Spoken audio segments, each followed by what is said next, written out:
وبتنزل ازاي بقى؟ ما تشيلش الدمبل كده وتنزل بيه، كده غلط مش صح.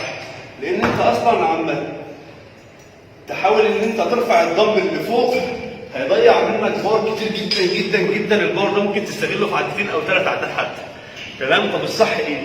الصح ان انا بحط الدمبل على طرف رجلي بالشكل ده. طبعا الموضوع ده للناس اللي مستواه متقدم في التمرين، يعني ما ينفعش واحد مبتدئ يعمل الحركه دي لوحده، لازم يكون في مدرب واقف معاك وانت بتتعلمها.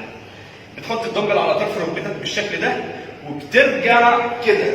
لما تيجي تبص تلاقي اصلا الدمبل ما خدش اي مجهود وانت بترفعه خالص، بل بالعكس اسهل 1000 مره. طيب وانا نازل بالدمبل بنزل ازاي؟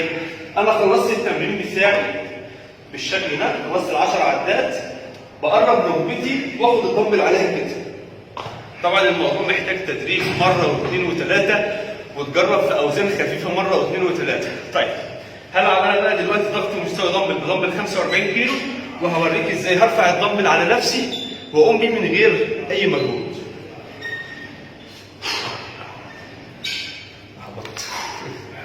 بسم الله.